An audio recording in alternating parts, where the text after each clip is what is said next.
Hello and welcome back to another episode of the Pop Culture Mm. Powerhouse. This week we have got Yoda, as in Yoda one for me, versus Professor Charles Xavier, As in, as in Professor Charles Xavier. He didn't become a professor for no reason. Have some respect. um, as always, we've got 6 categories to help us decide who is the larger pop culture icon. We've got Iconic-ness, Individuality, Quality of Adaptations, Legacy, Relatability, and Personal Preference. mm. So much to discuss. So little time. Yes, following on Iconic. from Baby Yoda, we've now got his dad, but Yeah. not his His dad. dad has appeared. Um, I mean, these are both very iconic in their respectful IPs. Mm-hmm. These are both old boys. I mean, they're both Yeah. older than you. Do you know how impressive that is? Hey, I'm quite young in their worlds. Um, Obviously, Professor X making his debut back in the 60s as the founder of the X-Men. Yoda Mhm. existing since The Empire Strikes Back in, what was that, 78? I don't actually know when. Episode 4. He wasn't in episode 4. 1980 was the episode, was The Empire Strikes Back, which is where he makes his debut. True, yeah. So 1980. So a bit younger than Professor X, but still not a young boy. Still 45 years old in the zeitgeist, and still ever popular. Well, yeah. Iconic-ness. Yes. So obviously I've picked both of these because they're both like mentor characters to our young Hmm. protagonists. Yeah. So there's a lot of similarities in like what they do. Yeah. I can see that. And it's hilarious because I think they're both incredibly iconic. You've obviously got Professor X, famously bald and in a Yeah. wheelchair, Yeah. and then Yoda, famously green and just a bit of a weirdo. Yeah, kooky. Sort of Yeah, little old man. the kooky old man. It's this kind of ironically in like the prequels, Yoda becomes. I'm not saying it's a copy in any way, shape, or form, but it becomes a bit more Charles Xavier esque in a little bit less wacky and a little bit more like centered Yeah. I mean, our and first introduction to him is some weird old Jedi Master on fucking a hermit. hermit of a planet who's just been like living there alone for many years and is like gone a bit crazy with the Force. Mhm. Like, hence that parody, the Seagull song was created. But like, then becomes iconic Jedi Master. Yeah, and One he's got of, some iconic one-liners. Do or do yeah, not, there is no try. My personal favorite growing up, Lost a Planet, Master Obi-Wan has. yeah. I mean, his whole Phenomenal. speech pattern and way he speaks is iconic. Like, speaking Incredible. like Yoda is like a thing people do. Yes. So If you speak, like, if you accidentally get your words in the wrong order, especially in Britain, I don't know if this yeah, happens elsewhere in the world, someone will go, all right, Yoda. Like, yeah. if you fuck up the order in which you say words, you will get that response 100% of the time. So like Yoda's become an iconic character of Star Wars Hmm. to the point which we like last week we had Baby Yoda. Like, you get another character named essentially after this one.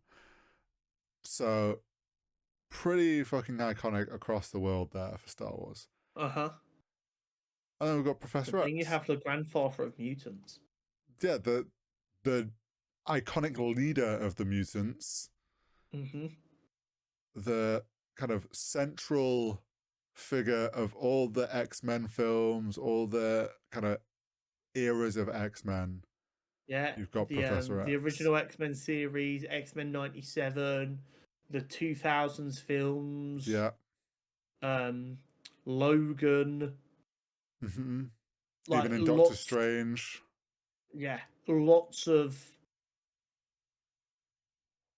opportunities to make himself well known. I do think on iconicness, Yoda maybe edges it out. purely because for the longest, like, his introduction was on the big screen. Yep. Whereas if you think about it, Xavier existed since like 64, I want to say, and didn't make it on the big screen till like what, 2002. True. Yeah, true. And I do think on a global scale of iconicness, Yeah. although we know Professor Xavier's existed for 20 years more than Yoda, to the majority of the world, Yoda was around 20 years before Professor X. Yeah, no, I get your point there. Which is insanity, but when we're talking about iconicness, it's not just about in their original medium, it's about how the world views them. Yeah, and I would even say, like, obviously, it is an iconic, like, him with his, like you said, bald head in a wheelchair. Like, people will see that at an event, like, they would be like, Professor X. I feel like you show a picture of Yoda to everyone, and everyone will go, oh, that's Yoda. You'd show them Baby Absolutely. Yoda, and people will be like, Yoda? Like, people that don't know Baby Yoda will be like, that's like, looks like Yoda, but it's not quite. Like, Yeah.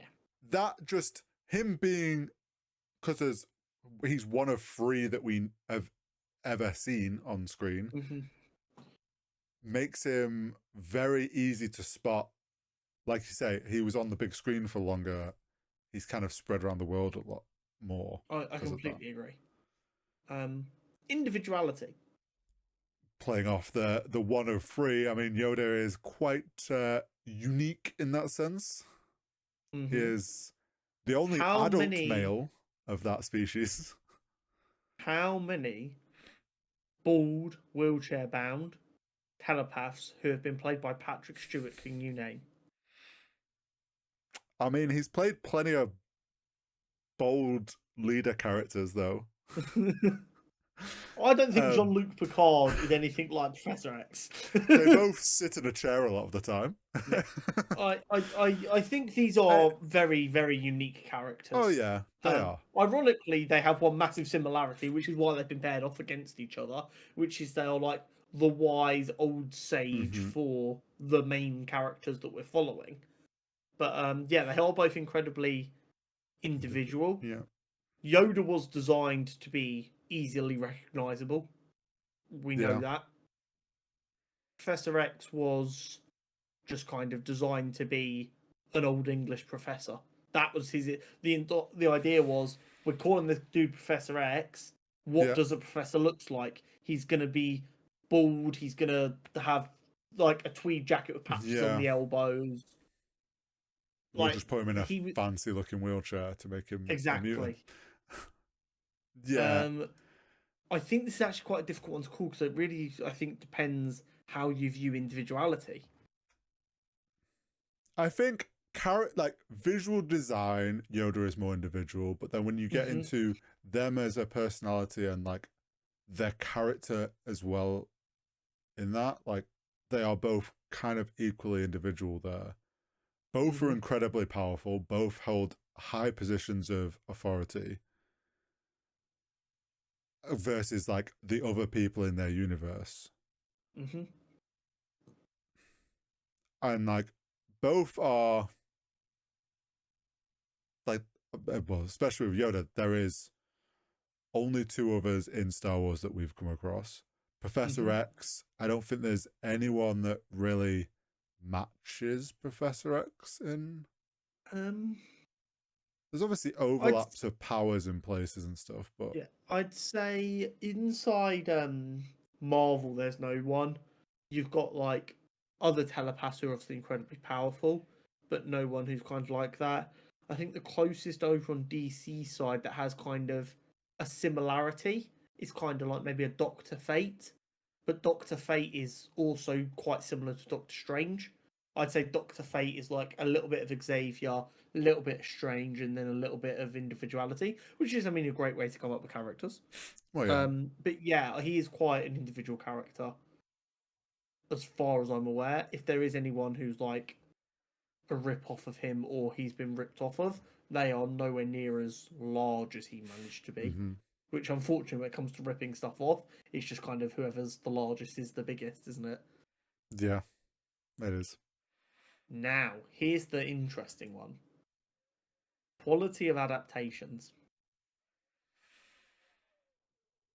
So we've got the comics, Yeah. original X-Men cartoon, Yeah. X-Men 97, Mm-hmm. the 2000 films, the McAvoy films, Mm-hmm. Logan, and Multiverse of Madness. Yeah. Versus The original trilogy. prequel, Prequels. Animated Clone and Clone Wars. Wars. There is comics for Star Wars. Yeah, I've never read them. That he is obviously in games as well. I'm sure he shows up in. Oh, there are games with Professor X as well. I My with Yoda, I would say yes, everyone loves Yoda. But if you look at the first introduction of Yoda, he's not the greatest sort of character. He's a bit weird. The films are beloved. They're nothing script wise. We know Star Wars scripts are nothing insane. We all love Star Wars because of the world of Star Wars. He is dramatically improved as a character and fleshed out through the prequels and especially through Clone Wars. I would say the games and the comics probably have added more to it as well. The games he's in them. He's never. I mean, probably his best adaptation is in Lego Star Wars when you get to play as a Yoda. That's probably the best game adaptation of Yoda. So like his adaptations from his original medium and like the original trilogy have all improved him as a character. Whereas I feel like Professor X has kind of been pretty solid from the get-go and is pretty solid across all those iterations of films, even if the rest of the film wasn't that solid. Him as a character in that film was always pretty solid. Mainly because they used the same actor for all of them. So there's a pretty solid consistent there. I don't agree often on this. I don't know if it seems like that, but I feel like me and you have sometimes adjacent, normally differing opinions, which is what makes it work. But when we agree, we really fucking agree. Yoda is a weirdly inconsistent character to the point where you convince yourself he's consistent. Oh, yeah. I understand that Yoda would have gone through fucking hell and back between Revenge of the Sith and The Empire Strikes Back. But let's remember, in universe, that's like 21 years. And he's gone from a sage wizard who's like chill as fuck to the kookiest, craziest, weirdest thing you've ever met, who can't answer a question straight to save his life and is just unhinged. And I get that, like, you can kind of see how it goes that way.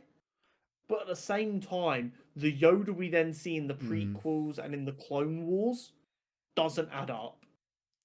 And also they show Yoda not being like, even they kind of realize this during the Clone Wars, and they start to set up Yoda missing things. But that then undermines him being this sage old wizard who can teach Luke despite being crazy. Well, yeah. And don't get me wrong, I love Yoda, you're completely right. I would never say Yoda's a bad character, but if you deep it too much, which you should never do with anything George Lucas related, because as we said, the script writing isn't the best, you do start to go, well, hold the fucking phone. How does that become that? Yeah, it is like I said, like when your first introduction to him, it's fine. Like, yeah, cool. He's this kooky, weird Jedi. With the prequels and Clone Wars, they wanted to flesh him out. He is meant to be this amazing Jedi Master, so they make him an amazing Jedi Master. The issue they then found themselves in is the fact that all these other adaptations of Yoda and these different things, he's a great character, great adaptations, great use of the character. Unfortunately, then make you question the original more, where they had no like guide as to what came before, because this was like they were just the first time, so they just went with what felt right, and that was great. But then unfortunately the other stuff has then made you, if you look at it too hard, you question the original, being like, wait, how did we get there then? Exactly.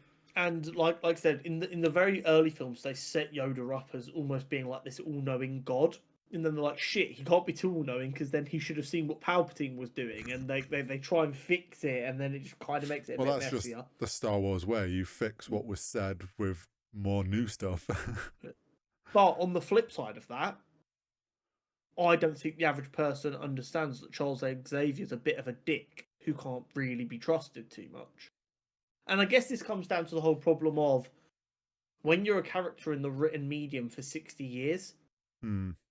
you've always got to be evolving, otherwise you get boring and stagnate. Yeah. And that means you eventually, in a linear world where you're a good guy or a bad guy, you're gonna have to dance with that line a fair bit. And after 60 years of dancing with that line, everyone kind of ends up being a bit of a dick. And then as the viewer, you've got to decide what your personal belief on the character is. Mm-hmm. If that makes sense. Like, you've got to get to a point where you either go, Charles Xavier is a bastard, he always has been, or you go, Charles Xavier is a good man who at times has had to do bad things. And like that's the decision you've got to make, because Yeah. they can't both be true to the extent that they've been Yeah. shown in the comics.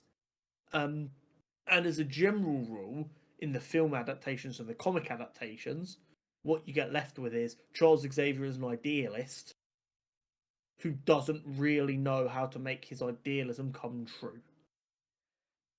And that Yes. is a consistent message, I think. Yes. And I would say the original X-Men cartoon did the best job at portraying his comic self across onto, because it was so long running. Mm-hmm. It Obviously managed to was, show his mistakes as a person yeah. better. I agree. So, and we haven't got more of X-Men 97 yet, but obviously he's part of that. We presume that's going to continue in being shown well in that. But yeah, like you say, with the films, he's shown as an idealist, and the advantage the films have had is they've kept the same actor through them for the Yes, most parts. and what an actor! Well, yeah, great choice. And And obviously they've used I'm forgetting who it is for the young James Charles McAvoy, James McAvoy, which is who is also, also phenomenal. yeah, Yeah, was a great choice. Charles Xavier has been nice with the actors who've played him for sure. Yeah, they've kept, while some of the scripts and some things may not have been the strongest for just the general story, Professor X has always been a fairly solid, consistent character across those adaptations. I would agree. I think it's difficult because they both have their minor inconsistencies, which if you look at for too long, you start to go, "What the fuck's happened here?" But if you agree to disagree that they're about equal, I think you come out going that Professor X is more consistently recognizable in the way his thought process is portrayed. And I think that is purely because Yoda is a more mysterious character, which I Yeah, think is harder to, across multiple mediums, make them feel consistent while being mysterious. Because if a mysterious character is consistent, they stop being as mysterious because you can well, work yeah, out what and they're going to it's do. like the issue with Yoda as well is you've got someone who's, we all know he's incredibly old, so they can't tell everything he's gone through, so there's just not enough there. Like they've not told enough to be like, here's everything more explained. But then, as you say, Yeah, that removes the mysteriousness around him. exactly. I think for me, quality of adaptation would probably go to Xavier with Mm, some of them performances from McAvoy and Sir Patrick yeah. Stewart, especially in stuff like Logan. I'm like, there's Mm. some damn fine acting going on there that cannot be overlooked for a little frog man who talks funny. Legacy. Mm. I mean, Yoda gave us Baby Yoda. He did. He's a massive part of a number of childhoods. Yeah. He is synonymous with Star Wars. I mean, Xavier's synonymous with the X-Men, Yeah. but like, bearing in mind the X-Men are the X-Men because of Charles Xavier, and then you've got Star Wars, which is just like an opera almost, and then Yoda's a part of that. He's kind of Yoda became a bigger part of Star Wars than he was supposed to be because of how popular he was. Mm. At least that's my opinion. Yeah. Whereas the legacy of Xavier is the X-Men in general, because he was always designed to be a core part of the X-Men. So I think when you consider where they're starting, I have to say Yoda's legacy is better because he was essentially a bench player that's ended up being a superstar MVP, whereas Xavier was designed to be kind of the face of the X-Men, and he's kind of the face of the X-Men. Yeah, In fact, he's not even the face of the X-Men, he's being usurped. Yoda was like, he was the Grandmaster, and it's like, cool, but the main story is on Luke and the Skywalkers. To which then it's like, oh, everyone's like, holy shit, this great Jedi Master that essentially is like, he is everything that the Jedi Order was built up to be. He led it for so long. It's like, so he then, it's sort of similar to Professor X is to what the X-Men are all under it. Like, technically all Jedi were under Yoda. Like, it becomes like, oh, he is like the beacon of what Jedis are. But like you say, he wasn't ever the main focus of those stories. He's just cemented himself being such a unique looking character. The way he speaks, he stood out across from these other Jedi masters that everyone was like, oh, and he's the one that's like the head that they always talk to and respect. Clearly, he's this like great, powerful character. We care a bit more about him. I mean, you can also say the legacy that he left of the amount of memes and stuff that we've got, like the internet legacy that we've got from Yoda. Yes. And like we said earlier, people speak like there's a lot of that stuff, cultural legacy that's come from Yoda that Absolutely. I don't feel we've got from Professor X, really. I completely agree, and that is a big kind of bonus to Yoda. He's so within the zeitgeist in the way people think. Like I said, if you say the words in the wrong order and it sounds like you're talking backwards in Britain, someone will go, "All right, Yoda," and like mock you for it. And it's like no one ever goes, "Why are you making a fucking Star Wars reference or anything like that?" It's just built into the way people of an age communicate. Which is just shows his legacy and his staying power to the point where a brand new character who happens to be the same species just gets referred to by the fandom as Baby Yoda. Yeah. Like I don't even know if we got like a baby Wookiee. I mean, we did get a baby Wookiee in fucking Clone Wars, and no one went, "Oh, it's Baby Chewbacca." No. But I think that also then came from we'd seen multiple Wookiees in like the prequels and stuff. So like this is the thing, like even now we know that character's called Grogu. People will still we still calling him Baby Yoda because that's just what the world named him, and that's what it is. And sorry, you can't get away from that. Exactly. I completely agree. Relatability. Well, I too would love to escape the crumbling world that I am currently in and hide alone on a planet, just being my unmasked self. And you would hate the lack of internet connection. You do not know me well enough that when I have to go without my computer for a week, I'm actually quite happy just being. Here's the thing: I'd rather be fully cut off than being like limited. That's my thing. It's like if it's there and I can use it, I struggle to like. But if I'm cut off and I have no access, I'm perfectly fine. I'll go live in the woods in a cave. Just buy a Steam Deck and load it with games that you like forever, and then you just take that with you. I think you can still play games. You'll be fine. I'll go sit in a cave, be a little smoke some herbal remedies, and fight my inner self that is just a mirror image of me. Yoda is somewhat quite relatable in that sense. Yeah, I find a lot of Charles Xavier, as I understand the character, quite relatable. That kind of idealism, I Yeah. get. Yeah. I'm not as...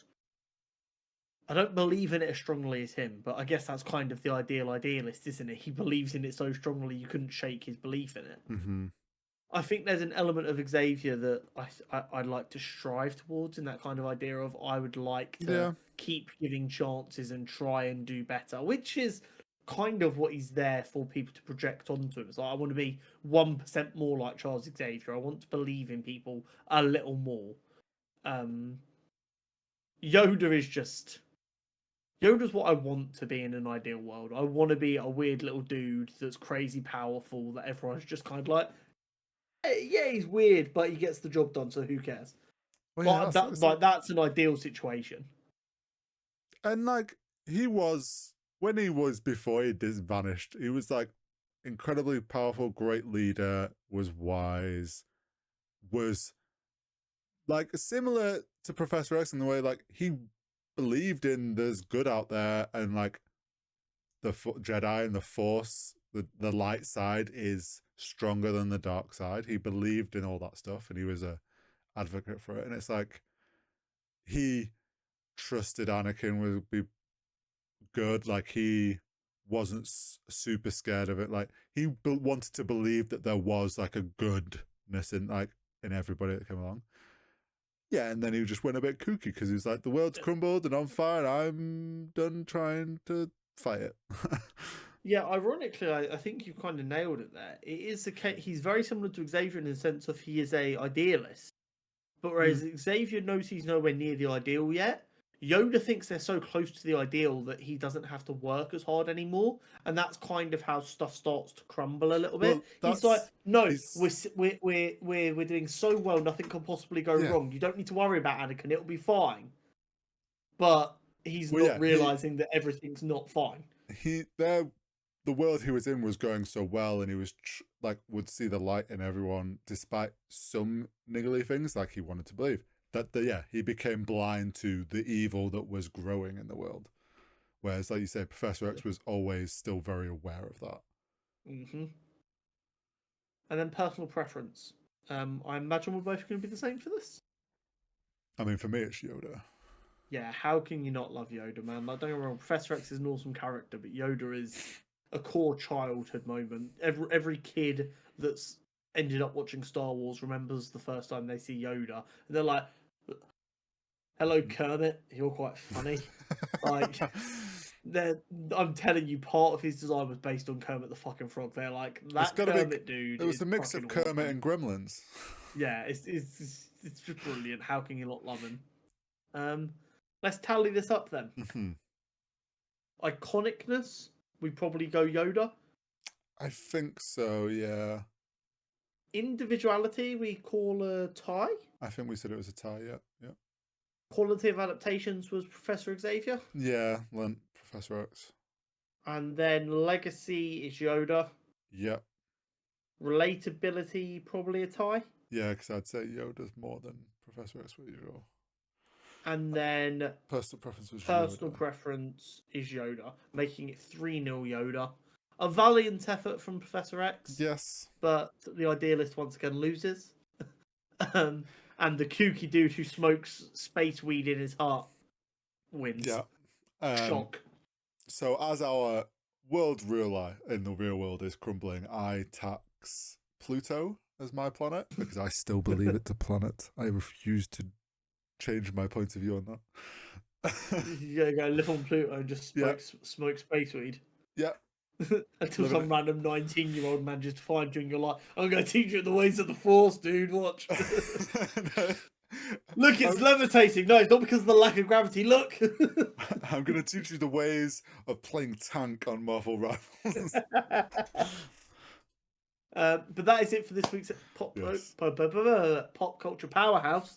Make sure you tune in next time. Thank you as always. Don't forget to like and subscribe. Goodbye. See you next time.